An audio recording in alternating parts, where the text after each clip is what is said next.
जी हूँ मेरे बाप चांडियों कि आज शक्कर प्रेस क्लब आमद प्रेस कॉन्फ्रेंस से कबल मुलजिमान के खिलाफ अनोखा एहतजाज किया और मेरे बाप अपने साथ आईना भी लेकर आई और प्रेस कॉन्फ्रेंस हाल में आईना समेत दाखिल हुई।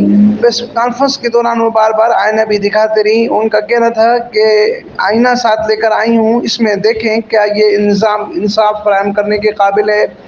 5 साल कबल दादू में वालिद दादा और जज को बेदर्दी से कत्ल किया गया। इंसाफ के लिए ताहा लड़ रही हूँ। हमारे ख़ानदान ने जागीरदाराना निज़ाम के ख़िलाफ़ अलम बगावत बुलंद किया है। हम इस अलम को आज भी थामे हुए हैं। अफसोस ये है कि आज तक हमारे केसेस में कोई शवाहिद पेश नहीं किए जा सके।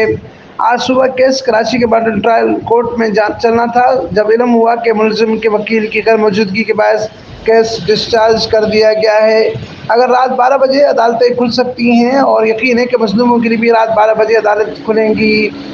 मैं अपना वकील हायर नहीं कर पाती तो मेरा केस भी ख़राब कर दिया जाता। चीफ जस्टिस से अपील है कि नोटिस ने मुस्तमद हज़ारों केसेस ऐसे हैं जिनमें इंसाफ फराहम नहीं किया जा रहा। निज़ाम को आईना दिखाने का मकसद ये है कि इंसाफ फराहम नहीं किया जा रहा।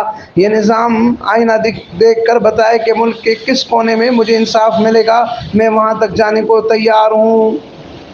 बिलावल भुट्टो ने मेरा केस सुनने से इनकार कर दिया था। बाद में शाज़िया मनी ने मेरा केस सुना। एसएसपी ने मुझे कहा कि दबाव है कि आप लोगों पर मुकदमात बनाए जाएं। और मेरे बाप चांडियों का कहना था कि चीफ जस्टिस ऑफ पाकिस्तान मेरी आखिरी उम्मीद है। मज़ीद देखिए अमीन फारूकी की इस रिपोर्ट में। पार्टी जो है, जो जागीरदार सरदार हैं, उनकी तरफ से केस को डिले करना, क्योंकि वो चाहते हैं कि हम थक के घर बैठ जाएं।